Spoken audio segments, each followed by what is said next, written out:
bonjour à tous, bonjour chers confrères. Je m'adresse donc à tous les confrères de l'Hérault particulièrement, puisque je désire m'installer au milieu d'eux, enfin auprès d'eux, avec eux, en eux, quoi, donc faire partie de la confrérie de l'Hérault. Et je m'adresse aussi à tous les médecins, tous les confrères de France. Je vais vous raconter une petite histoire bien sympathique et voilà. Donc moi je travaille dans un service, c'est le début de l'histoire, hein. Donc moi je travaille dans un service hospitalier et j'ai trop de travail. J'ai une cinquantaine de patients. En fait, je suis responsable d'une centaine de patients, mais j'en ai quand même 50 à voir tous les jours. Et donc bon, on va limiter à 50, mais les moyens que j'ai pour faire mon travail, bah, c'est quand même que j'ai une équipe d'une bonne dizaine peut-être même une vingtaine, je n'ai jamais vraiment compté. Et je ne connais pas tous leurs prénoms, tellement qu'il y en a. Eh bien, j'ai une vingtaine de subordonnés, c'est-à-dire des gens à qui je donne des ordres pour le bien du service, dans le sens de l'objet serviable, c'est-à-dire pour le bien des patients, puisqu'on est dans le milieu médical. Donc j'ai des subordonnés, et puis j'en ai une bonne vingtaine d'une sorte, et puis j'en ai aussi une bonne vingtaine d'une autre sorte, hein. Et donc ça c'est pour dire que ça fait quand même pas mal de travail, mais malgré tout, les 50 consultations, j'arrive pas à les faire. C'est des patients qui sont réputés, c'est pas une réputation, mais disons que sur le papier, ils sont faciles, parce qu'ils ne présentent pas de pathologie évolutive, et si jamais il y en avait une qui apparaissait, ben, on pourrait s'en décharger immédiatement, puisqu'on a au niveau régional, on a l'assurance que nos patients, enfin notre service, les 50, s'il y en a un qui nécessite une urgence supérieure à 24 heures, c'est un peu technique pour mes confrères, et bien dans les 24 heures, je peux donc l'hospitaliser vers un service de soins plus adapté. Tout ça c'est clair, c'est reconnu, on travaille en équipe pluri-hospitalière, au niveau régional. Mais non, mais j'y arrive pas, parce que je constate que le taux d'hospitalisation, quand même, c'est-à-dire le taux des, euh, le taux des patients qui vont pas bien et pour lesquels l'urgence arrive à moins de 24 heures, ben, il y en a de plus en plus, et donc des hospitalisations, il y en a de plus en plus, et j'ai même dû voir des urgences absolues, hein, des urgences horaires, hein. Je ne sais pas pourquoi, je me demande, hein, je pense être quelqu'un de consciencieux, alors je me demande, et quand je trouve une solution, ben, il me semble qu'elle est idiote, et du coup je reste, les choses continuent comme ça. Alors je force, enfin j'essaye de me dire que c'est peut-être un problème d'admission, alors peut-être, mais bon, vous comprenez mes chers confrères, hein, on va aller vite, je vous ai exposé un peu l'anxiété, ou même pas, disons que pour le moment je ne suis pas anxieux, mais je me questionne, hein, j'observe que ça ne va pas. Et donc je vais demander l'aide de confrères. Comment je peux faire? Je les envoie, j'ai besoin de quoi en fait? Ben, finalement, il s'avère, en tout cas sur le papier, que je vais avoir besoin d'un médecin généraliste, hein. Je sens que j'ai essayé, et j'ai bien vu que quand même il y a une certaine pression au travail qui fait que le dernier que j'ai sollicité, ben, il a fini en hôpital psychiatrique, hein. Alors, donc il faut peut-être que je fasse un peu attention au suivant. Bon ben, il se trouve que mon confrère coordonnateur a l'air d'en avoir trouvé un bon, mais moi, pendant ce temps-là, je ne peux pas le recevoir parce que, figurez-vous que au niveau du plexus et au niveau du pancréas, ça va pas, quoi. Je suis obligé d'être en arrêt de travail pendant plusieurs semaines, ce qui fait que quand mon confrère arrive, eh ben, je peux pas l'accueillir. Mais donc, bah, il se débrouille tout seul, quoi, finalement. Hein. Alors, évidemment, je peux pas parler pour lui, mais ce que j'entends de lui, c'est que tout va bien, mais tout. Et donc, ben, je pense que je vais être satisfait.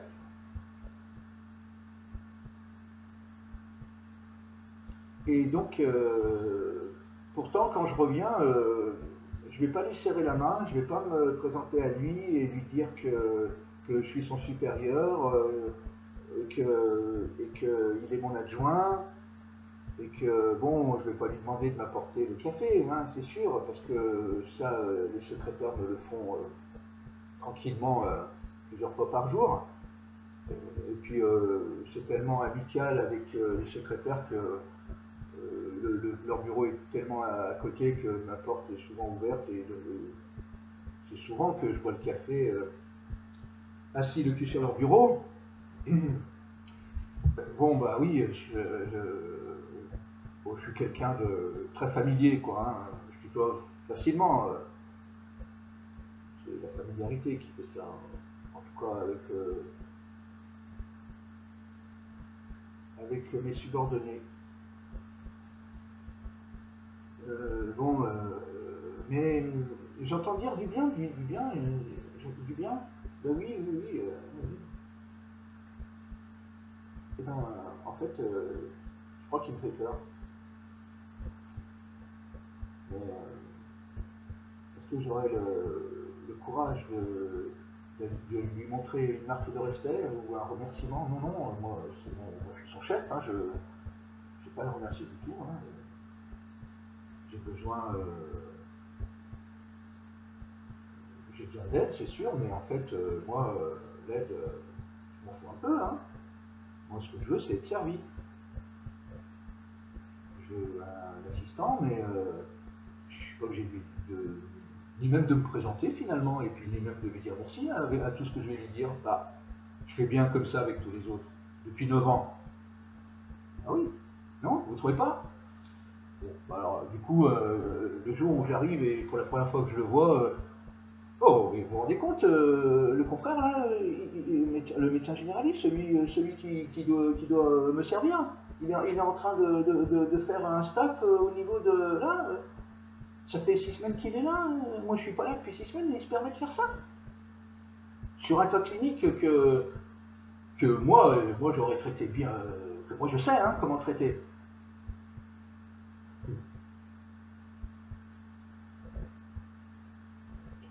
Pas question, c'est. Moi, je vais vous dire ce que je pense de ça. Je pense que c'est intolérable, mes chers confrères. Vous voyez, c'est intolérable. Ça ne doit pas être toléré. Je l'écrirai s'il le faut, un jour ou l'autre. Mais je lui ferai comprendre que son attitude est intolérable. Alors, ça se voit pas, hein. Je suis pas plus énervé que ça. Donc, tranquille, allez, on y va. Dans les couloirs, je prends toute la place dans le couloir. Je mets bien mes bras comme ça, je ne m'en rends pas compte, mais finalement, le jour où je me regarderai, je prendrai peur. Mais je ne sais pas encore ça. Et donc, je fais éruption là, comment ça, je ne vais pas dire tout ce que je viens de lui dire, évidemment.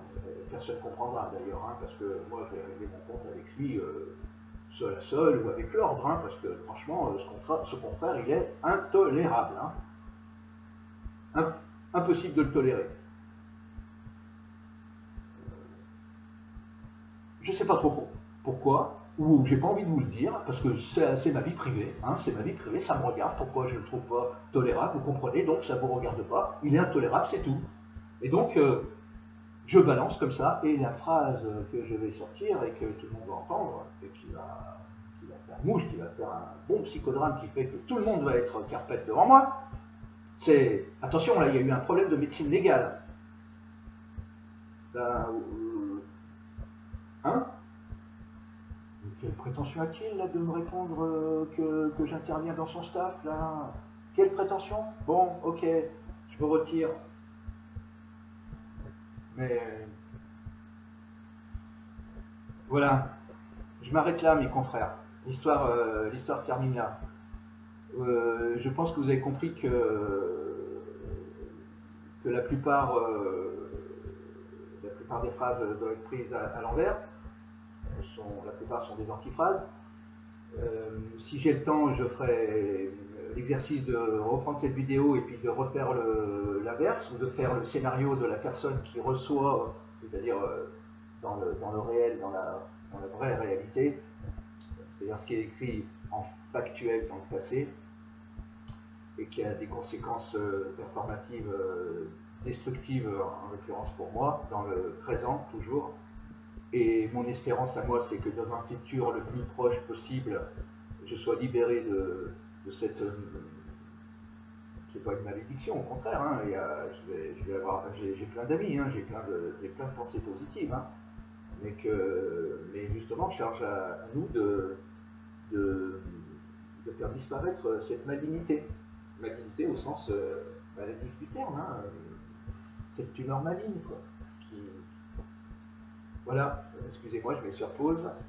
Donc les conséquences de la mauvaise relation de ce confrère vis-à-vis de celui qui est venu pour lui, parce qu'il a été appelé. Je sais, les hystériques vont dire tout de suite, oui, mais tu étais demandeur d'emploi, oui, mais ils n'étaient pas obligés de m'accepter, ils n'étaient pas obligés de me faire venir moi de 500 km, et c'est tout, je ne suis pas le seul demandeur d'emploi, c'est pas un argument valable pour dire qu'ils sont quand même responsables de me faire venir. Hein?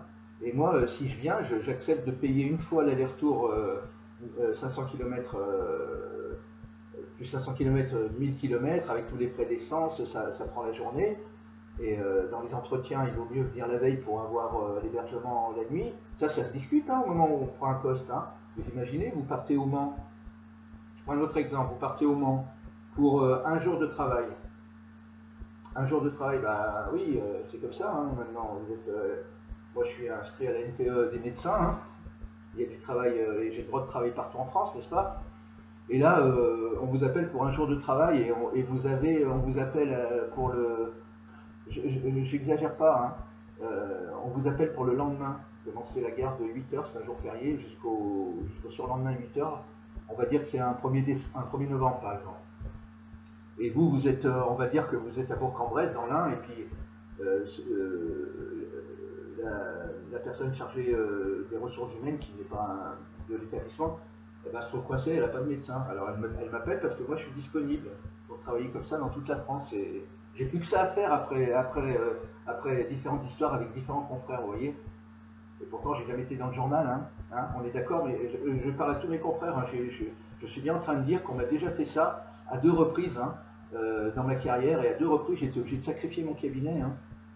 Et d'ailleurs c'est pour ça que je fais de la médecine hospitalière en intérim, parce que voilà, s'il y a quelque chose d'intolérable, moi c'est la situation que je vis, hein, donc c'est pour ça que je m'adresse à tous les confrères.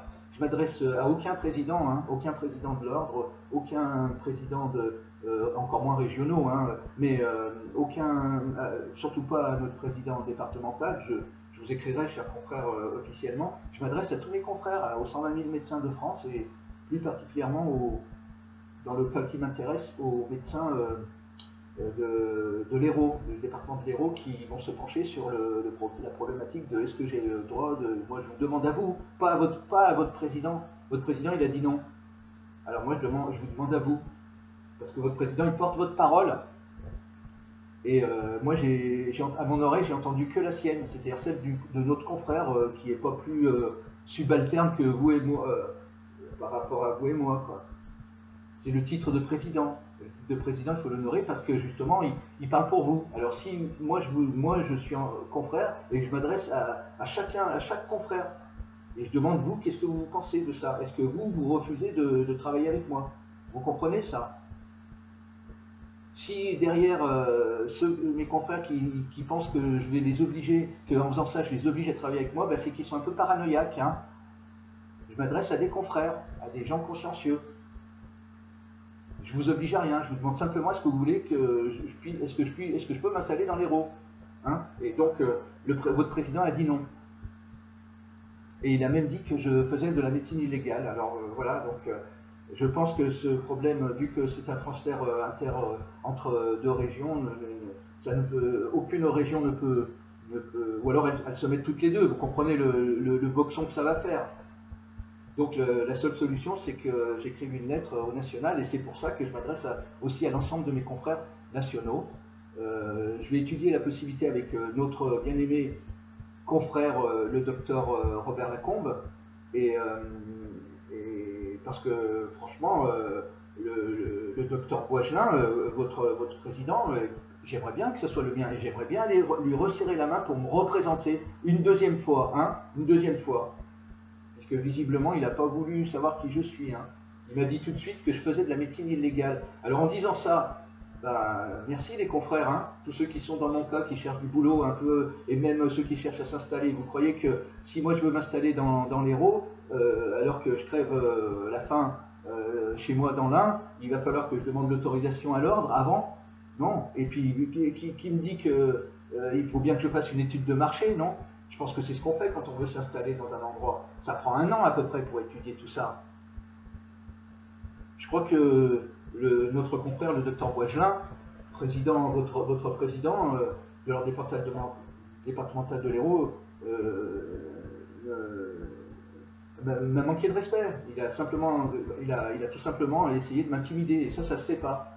Donc si vous tous, les confrères, vous cautionnez ça, dites-le. Hein. Si vous ne voulez pas que je vienne m'installer parce que je pratique la médecine illégale, ben voilà, quoi, on en tirera chacun les conséquences. Moi, je l'ai déjà tiré, c'est-à-dire que je me suis retiré dans l'Ain et j'ai quitté mon poste. Mais maintenant, je voudrais que je demande à tous mes confrères si vous auriez fait ça, et ou si vous pouvez, vous trouvez ça normal que pour satisfaire la parole. Comprenez bien, hein, si je dis votre président, c'est pour satisfaire toute votre parole, hein, donc ça vous engage tous vos confrères, le fait que moi je suis rejeté comme ça d'ostracisme et je suis obligé, et puis maintenant j'ai un contrat, j'ai réussi à bien le négocier, heureusement, mais c'est pas une raison, ça vous dédouanerait pas si par hasard ou par exemple, ou par infortune de votre part, vous approuviez le fait que vous me mettiez un coup de pied au cul, quoi, hein. Donc voilà, parce que, donc comprenez bien que il a parlé pour vous, et non seulement il me met moi en défaut, vous tous les confrères, vous me mettez moi en défaut, moi un autre confrère qui vient vers vous en me présentant, et je ne peux pas être présenté, je n'ai pas le droit de me présenter, mais I introduce myself, please. I want to be your friend. Je ne sais pas comment vous le dire. Je vais me mettre sur pause parce que cette situation m'irrite, parce que là, voilà, c'est tout frais. Heureusement, encore une fois, donc que j'ai pu négocier un contrat mais maintenant, il va falloir que je me repose parce que le burn-out n'était pas loin. Hein. J'ai 6 heures, 7 heures de vidéo que pour le moment je garde privées. Et pourquoi je les garderai privées? Il s'agit de ma vie. Parce que vous êtes dedans. Mais pourquoi vous êtes dedans? Parce que vous me tapez dessus. Alors, vous me tapez dessus, et moi, j'ai pas le droit de montrer que vous êtes en train de me taper dessus. C'est pas ridicule tout ça. Moi, je veux bien que ça soit pas diabolique, mais c'est pire que ça à ce moment-là. Donc, monsieur, vous êtes un docteur en médecine. Vous devez. Bon. Ouais, il y a de quoi être irrité. Donc, voilà, je vous confirme, je retourne à poil, quoi. Hein, vulgairement, entre nous, une main devant, une main derrière, et puis j'aurais rien le droit de dire. Ben non, voilà, je vous interpelle tous, mes confrères, et en votre âme et conscience, je vous demande de considérer ma situation, de vous mettre à ma place, d'avoir un peu de compassion, de vous mettre, même pas 5 minutes, mais mettez-vous un bon moment à ma place, hein, et puis faites le diagnostic après, hein. Faites le diagnostic, faites le pronostic après, faites le pronostic, Et puis ensuite proposer un traitement, parce que là, vous m'avez rendu malade à travers votre président, puisque votre président ne veut pas que je travaille. Donc prenez position. Je vous enverrai un mailing j'ai besoin de me reposer, hein, s'il vous plaît, j'ai besoin de me reposer. Donc je vous enverrai un mailing par courrier, je pense, à mes frais, pour me présenter, et puis pour vous demander à chacun d'entre vous, solennellement, si vous acceptez que j'aille m'installer dans l'Hérault. Alors au titre de quoi? Au titre, moi, de praticien hospitalier, parce que moi, mon objectif, c'est de retourner là où mon confrère n'a pas envie de me voir. C'est tout simple, hein. Mon objectif, c'est de retourner là où mon confrère, le docteur Force, n'a pas envie de me voir. Et pour le moment, a réussi sa performance de me faire partir. Voilà. Donc le fond du problème est celui-là. Et ce n'est pas un noyau subjectif, hein, pour les psychiatres et ceux qui comprennent. Ce n'est pas un noyau subjectif, c'est un fait, hein, c'est factuel. J'étais obligé de partir parce que le docteur Force ne me veut pas dans son département. Et donc ce qui m'a étonné, c'est que je n'ai pas l'appui de votre président. Ce qui veut dire que je n'ai pas l'appui de toute la confrérie des confrères de l'Hérault. C'est pour ça que je me permets de vous interpeller en lettre ouverte et de manière très officielle. Donc je vous déclare que dans les semaines qui suivent, parce qu'il faut le temps que je fasse des... Là je suis stationnaire toujours dans l'Hérault, mais j'ai plus d'activité médicale, hein. J'ai plus d'activité médicale là, depuis hier. Et donc je vais être obligé de faire des allers-retours parce que je ne sais pas comment les choses vont se passer. Moi je veux m'installer dans l'Hérault. Vous comprenez, je vais pas en rajouter. Je pense que la grande majorité a compris ce que je voulais dire, et pour ceux qui restent, vous n'allez pas quand même me faire me refuser d'habiter dans l'Hérault, hein, ça, voilà. Et ben bon, et une fois que j'y habiterai, il vous faudra une raison valable pour bon, allez, vous avez compris, donc je compte sur votre soutien. Et vraiment, si vous êtes d'accord avec la parole de votre président, parce que pour le moment vous l'avez validé, hein, de manière symbolique, sinon si vous n'êtes pas d'accord, je vous invite à m'écrire. Moi je vais vous envoyer une lettre formelle, évidemment avec copie conforme à votre président, hein, puisque en fait, moi si j'écris au président, ou si je me présente, vous l'avez compris, normalement lui il doit vous appelez tous, faire un mailing à ses frais, enfin aux frais de l'ordre national, hein, puisque bon, moi je paye, hein, ça fait 40 ans que je donne ma cotisation. Hein. Allez, salut les amis, salut les confrères, et à très bientôt aux confrères de l'Hérault.